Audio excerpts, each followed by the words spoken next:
वाल्मीकि चेतना यात्रा शनिवार को अलीगढ़ पहुंचे। सपा के प्रदेश सचिव व सफाई कर्म आयोग के पूर्व अध्यक्ष जुगल किशोर वाल्मीकि ने सरकार पर नीतियों पर कटाक्ष किए। अतरौली की कटरा वाल्मीकि बस्ती में आयोजित चौपाल में उन्होंने कहा कि हाथरस के मूल गढ़ी कांड में मुआवजा देने की घोषणा सरकार ने की थी, मात्र छलावा नजर आ रही है।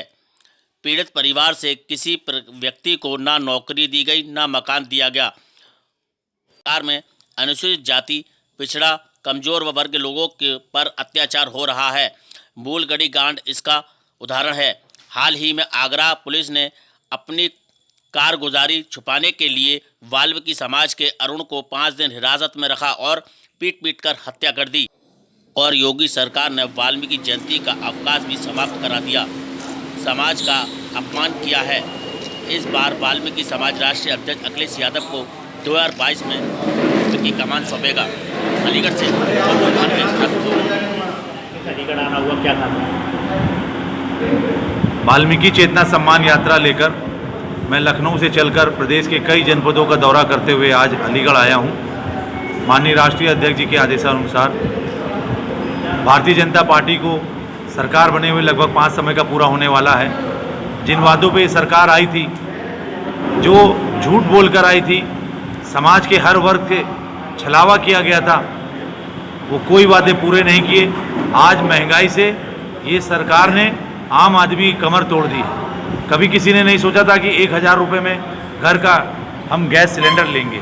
डीजल पेट्रोल कितना महंगा हो गया है, जिससे हर चीज़ें महंगी हो गई। तो समाज के लोगों से मैं अपने बताने आया हूँ कि आने वाला 2022 का चुनाव वाल्मीकि समाज का मुस्तकबिल लिखने आया है।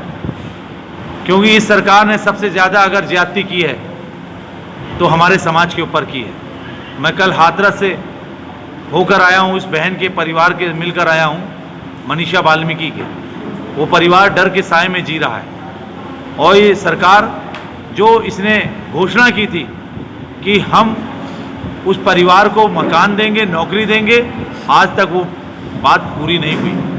परिवार बहुत दुखी है और हम इस सरकार पे भरोसा नहीं कर सकते हैं। वाल्मीकि समाज पे माननीय अखिलेश यादव जी ने जब सत्ता में समाजवादी पार्टी आई की सरकार नहीं थी, समाज को तो जो आज केंद्र में मंत्री हैं, अगर गैस के दाम 2 रुपए बढ़ते थे, 5 रुपए बढ़ते थे, तो वो सिलेंडर लेके सड़कों पर बैठती थी।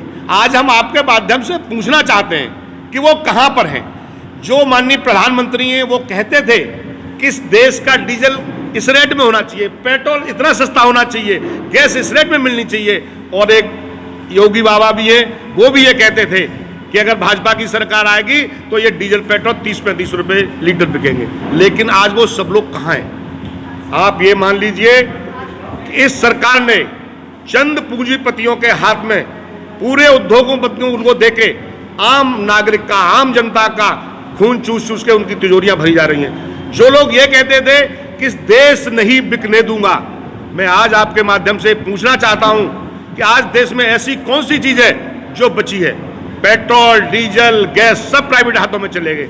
हवाई अड्डे, जहां हजारों करोड़ रुपए लगा के हवाई अड्डे तैयार किए जाते हैं, वो चंद पैसों में अडानी ग्रुप, अंबानी ग्रुप, चंद घरानों को लीज पे दे दिए जाते हैं। रेलवे का आपने हालत देखा, 120 प्राइवेट ट्रेनें चलने, सारा देश प्राइवेट हाथों में जा रहा है। आपने देखा होगा कि जब ईस्ट इंडिया एक कंपनी आई थी और पूरी एक